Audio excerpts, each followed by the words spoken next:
अरे यार 3 बजे फिल्म शुरू हो जाएगी, तू क्या कर रही है? बस मुझे 5 मिनट दे, मैं अभी साड़ी बदल कर आती हूँ। अरे बहू, तू अचानक कहाँ जा रही है? तेरी सास तुझे आवाज दे रही है। अरे छोड़ ना, ये बुढ़िया कभी नहीं सुधरेगी। क्या हुआ माँ जी? मैंने आपको कितनी बार मना किया है कि मुझे जाते हुए टोका मत कीजिए। मैं फिल्म देखने जा रही हूँ। तू अभी चली जाएगी तो मेरे लिए खाना कौन बनाएगा बहू? सुबह से भूखी बैठी हूँ। अरे माँ जी, आप कौन सा घर का काम करती हो जो आपको भूख लगी है? अच्छा, मुझे देर हो रही है, चलना रीटा। अंजलि के जाते ही सीता देवी अपनी किस्मत को कोसते हुए सारा दिन घर में भूखी बैठी रहती हैं। इस तरह अंजलि अपना बहू होने का कर्तव्य कभी नहीं निभाती थी। वहीं दूसरी तरफ अपनी सास के खाते से पैसे निकाल के अपने शौक पूरे करती थी।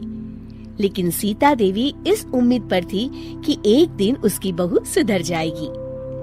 फिर एक दिन सीता देवी की जुड़वा बहन गीता देवी वहाँ आती है।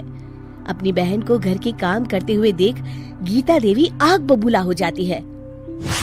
अरे ये सब यहाँ क्या चल रहा है सीता? तेरी बहू कहाँ है जो तू घर के काम कर रही है?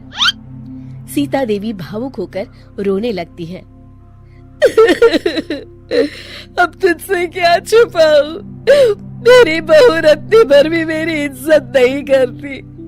मजबूरी में मुझे घर के सारे काम करने पड़ते हैं। वो तो बस सारा दिन अपनी सहेली के साथ सैर सपाटा करने में लगी रहती है। अच्छा, तो उस चिड़िया के पर निकल आए। तू चिंता मत कर, मैं ऐसी कई बिगड़ैल बहुओं को ठीक कर चुकी हूँ। अब मैं इस चुड़ैल से निपटूंगी। तू कुछ दिनों के लिए मेरे घर चली जा, मेरी बहू तेरी अच्छी देखभाल करेगी। फिर दोनों बहनें आपस में साड़ियाँ बदल लेती हैं और सीता देवी अपनी बहन के घर चली जाती हैं। देर रात अंजलि जब घर आती है तो अपने कमरे का नजारा देख उसकी आंखें फटी की फटी रह जाती है।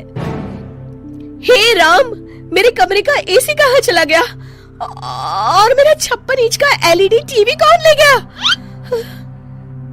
अंजलि तैस के साथ अपनी सास के कमरे में जाती है। तभी वो देखती है कि उसके कमरे का एसी और टीवी उसकी सास के कमरे में लगा है और गीता देवी आराम से एसी की हवा खाते हुए सास बहू सीरियल का मजा ले रही है। अच्छा, तो ये सब इस बुढ़िया की कारस्तानी है। अभी इसे बताती हूँ। ये सब क्या है माँ जी? आपकी हिम्मत कैसे हुई मेरे सामान को हाथ लगाने की? क्यों बहू, ये सारा सामान तूने तेरे पिताजी के पैसों से खरीदा है क्या? है? लगता है तू भूल गई कि ये सारा सामान मेरे पैसों से आया है, इसलिए मैं अपनी सारी चीजें अपने कमरे में उठा लाई।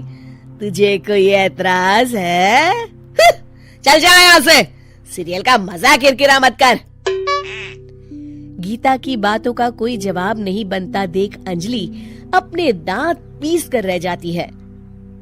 अगले दिन रीटा और अंजलि शॉपिंग पे जाने की तैयारी करती हैं। अंजलि जैसे ही अपनी स्कूटी पर बैठती है तभी गीता देवी स्कूटी की चाबी निकाल लेती हैं। अरे, ये स्कूटी कहाँ लिए जा रही है? ये भी मेरी कमाई की है। माँ जी, ये तो आप हाथ कर रही हैं। मैं बाहर पैदल जाऊंगी क्या? हाँ, पैदल जा। वैसे भी तुझे घूमने का शौक है, मुझे नहीं। देखिए माँ जी, इस तरह मेरी सहेली के सामने मेरी बेइज्जती करके आप ठीक नहीं कर रही हैं। आप मुझे अच्छी तरह जानती हैं, बाद में आपको पछताना पड़ेगा। अच्छा, तो तू नहीं सुधरने वाली, मेरे ही घर में मुझे ही धमकी दे रही है। तेरी याददाश्त के लिए बता दूं कि ये मकान मेरे नाम पर है। अब तू देख, मैं आज ही अपने बिल्लू वकील को बुलाकर ये सारी जायदाद अनाथालय को दान कर देती हूँ, फिर तुझे एक ढेला भी नहीं मिलेगा। गीता की बातें सुनकर अंजलि के पैरों तले जमीन खिसक जाती है। अरे, अगर तेरी सास ने तुझे अपनी जायदाद से बेदखल कर दिया तब तो तू सड़क पर आ जाएगी। मैं तो कहती हूँ चुपचाप अपनी सास से माफी मांग ले अंजलि। हाँ, तू बिल्कुल सही कहती है। मेरी सास का कोई भरोसा नहीं है। अरे नहीं नहीं माँ जी, ऐसा गजब मत करिए। आज के बाद मैं आपको कोई तकलीफ नहीं दूंगी और घर के सारे काम ना मैं ही कर लूंगी। मैं आपको एक अच्छी बहू बनकर दिखाऊंगी। कुछ दिनों के बाद ये लीजिए माँ जी, आराम से गाजर का हलवा खाइए। खुशबू तो बहुत अच्छी है। हाँ माँ जी, वैसे मैंने सब काम कर लिया है, तो मैं आपके पैर दबा दूं? आप आराम से हलवा खाइए। इस तरह गीता देवी अंजलि को सही रास्ते पर ले आती है और सीता देवी वापस अपने घर में आकर रहने लगती है।